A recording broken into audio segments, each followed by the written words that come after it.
अस्सलामुअलैकुम जी, कैसे हैं आप सब। उम्मीद है कि आप सब खैरियत से होंगे। Today we start numerical 1.4। ठीक है, 1.4 न्यूमेरिकल।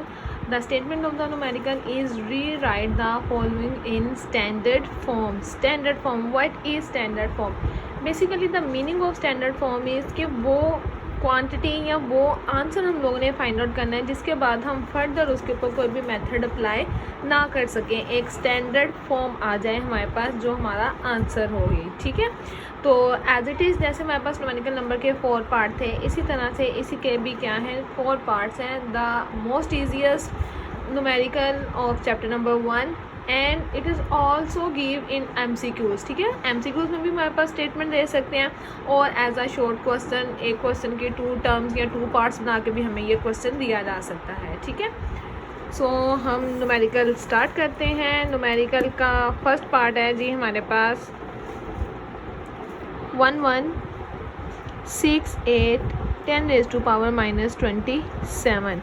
सोल्यूशन स्टार्ट करते हैं जी हमारे पास 1168 इंटू 10⁻⁻27। ये जो हमारे पास वैल्यू है 1168, इसको हम क्या करेंगे साइंटिफिक नोटेशन में चेंज करेंगे। How we write this in scientific notation, हम पिछले सारे न्यूमेरिकल्स में बात करते हैं या साइंटिफिक नोटेशन में किस तरह से चेंज करते हैं। हमने टॉपिक के बारे में पढ़ा है तो उम्मीद है कि मुझे इतना ब्रीफली नहीं बताना पड़ेगा।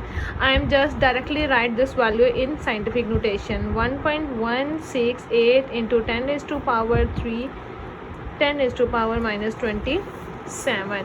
अगेन मैथ्स रूल यूज़ करेंगे, बेस सेम है तो पावर्स को ऐड करेंगे हम हमारे पास आएगा 1.168 इंटू 10⁻³ प्लस माइनस माइनस, या चलें ऐसे कर देते हैं, जो न्यू कमर्स होते हैं उनको चलें समझने में थोड़ी आसानी होगी। ठीक है, 1.168 इंटू 10⁻⁻24 प्लस माइनस माइनस 27 में से 3 को निकाला हमारे पास 24 और साइन हमें पता है हम बड़ी वैल्यू का यूज़ करते हैं। This is the answer of our first part.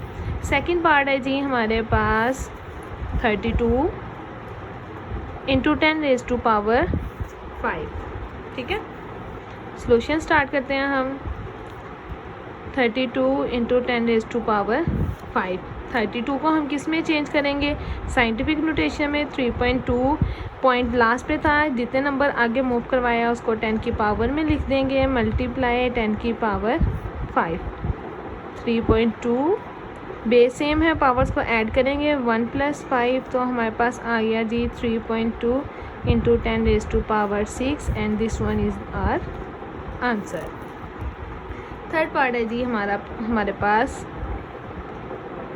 725 into 10⁻⁻5 kilogram. ठीक है,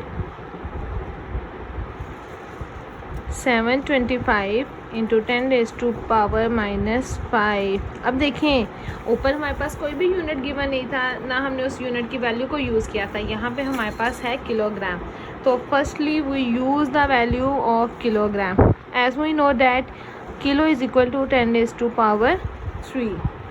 So here we write the value 10⁻3 gram. 725 10⁻⁻5 plus 3 gram.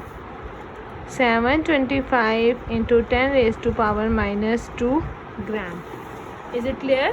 ठीक है, हमने क्या किया किलो की जगह पे 10⁻3 पुट की by using maths rule, base same है, पावर्स को ऐड किया एज वी नो डैट कि बड़ी वैल्यू के साथ क्या है माइनस का साइन है। So here we write 10⁻2। Okay, अभी ये स्टैंडर्ड फॉर्म नहीं बनी हमारे पास। ठीक है, क्योंकि हम लोगों ने यहाँ पे यूनिट को सॉल्व किया। अभी हमारे पास 725 रहता है। 725 को क्या करेंगे साइंटिफिक नोटेशन में हम चेंज करेंगे 7.25 10⁻² इंटू 10⁻⁻2 ग्राम। ठीक है, ये फील हो रहा है 2 लिखा मैंने यहाँ पे। ठीक है, 7.25 10, ये वाला 2 प्लस में है, माइनस ये वाला 2 क्या है माइनस में है जी आपके पास। ठीक है, पेज मेरा बहुत ज़्यादा तंग कर है, मैं यहाँ पे पेन रख देती हूँ। ओके, डिस्टर्बेंस क्रिएट नहीं होगी। ठीक है, और दोनों को हम कटिंग कर दें, दोनों को हम माइनस कर दें, डजंट मैटर। 7.25 10 की पावर 0 ग्राम, और 10 की पावर जो 0 होती है वो हमारे पास इक्वल होती है जी 1 के।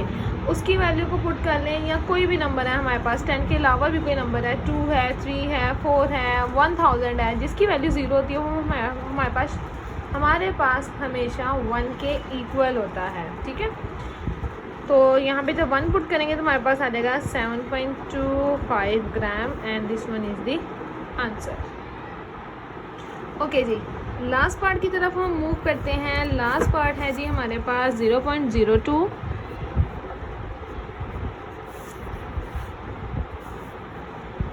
10 की पावर -8, ठीक है। सोल्यूशन स्टार्ट करते हैं जी। 0.02 इंटू 10 रेज़ टू पावर -8। अब यहाँ पे हम क्या करेंगे, कोई यूनिट हमारे पास गिवन नहीं है, जैसे प्रीवियस वैल्यू में हमारे पास किलोग्राम गिवन था, इसको हमने फर्स्टली सोल्व किया था। अब हम क्या करेंगे, यहाँ पे जो 0.02 है इसी को ही डायरेक्ट हम सोल्व करेंगे। पॉइंट को 2 नंबर्स आगे मूव करवाएंगे और लास्ट पे ले जाएंगे। जब लास्ट पे पॉइंट आएगा तो वहाँ पे हमें पॉइंट या 0 लगाने की ज़रूरत नहीं है, ठीक है। 10 की पावर -2 मल्टीप्लाई 10 की power -8, 2 into -2 plus minus -8, 2 into 10 raise to power -10, ठीक है। हमारे पास जितने भी न्यूमेरिकल्स हैं, पूरी बुक के जितने भी न्यूमेरिकल्स हैं, उनके साथ हमारे पास आंसर गिवन होते हैं, आंसर, ताकि हम मैच कर सकें कि हमारे पास कोई कैलकुलेशन में कोई प्रॉब्लम तो नहीं है, कोई आंसर गलत नहीं आ रहा, ठीक है। तो आप देख सकते हैं कि हमारे पास चारों पार्ट हमने सोल्व कर लिए हैं, सारे आंसर सेम आए हैं।